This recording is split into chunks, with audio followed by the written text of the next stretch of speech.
भारत सरकार ने 118 mobile apps को बैन किया है। इसमें गेमिंग ऐप से लेकर डेटिंग, बिजनेस और दूसरे तरीके के ऐप्स शामिल हैं। लेकिन हर जगह पबजी मोबाइल गेम की ही चर्चा हो रही है। प्रतिबंध के बाद पबजी अब आप अपने मोबाइल पर तो नहीं खेल पाएंगे, लेकिन डेस्कटॉप वर्जन पर अभी भी यह काम करेगा। भारत सरकार के इस फैसले से कुछ बच्चे भले ही नाराज हों, लेकिन इस गेम को खेलने वाले बच्चों के माता पिता इससे सबसे ज़्यादा खुश हैं। पबजी खेलने की बच्चों की लत से सबसे ज़्यादा उनके माता पिता ही परेशान थे।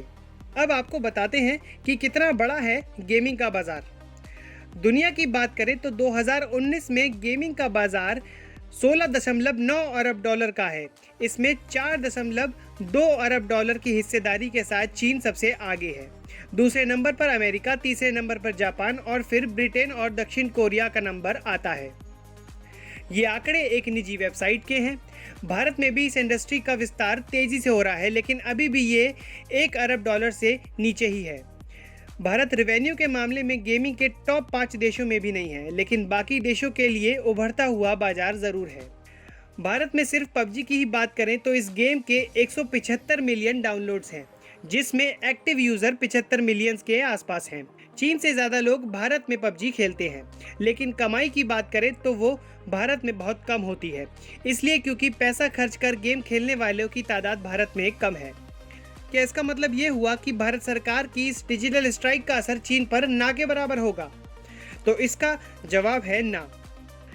भारत में गेम खेलने वालों की तादाद दुनिया के दूसरे बड़े देशों के मुकाबले ज़्यादा है। इसलिए भविष्य में भारत को गेमिंग हब के तौर पर देखा जाता है, और ऐसे समय में किसी कंपनी का भारत के बाजार में बैन होना एक बड़ी बात है। उसके यूज़र बेस पर इसका फ़र्क पड़ेगा। यूज़र बेस की बात करें तो भारत में 14 साल से लेकर 24 साल के बच्चे और युवा ऑनलाइन गेम सबसे ज़्यादा खेलते हैं। लेकिन पैसा खर्च करने की बात करें तो 25 से 35 साल वाले ही ऑनलाइन गेमिंग पर पैसा खर्च करते हैं। आखिर कैसे होती है गेमिंग से कमाई? दरअसल ऑनलाइन गेमिंग में कई तरीके से कमाई होती है, जिसमें पहला मॉडल होता है प्रीमियम का, जिसमें गेम के अंदर मौजूद चीज़ों को प्रीमियम के तौर पर दिया जाता है, जो फ्री वाले खिलाड़ियों को नहीं मिलती हैं। दूसरा मॉडल होता है उनसे जुड़े मर्चेंडाइज बनाना।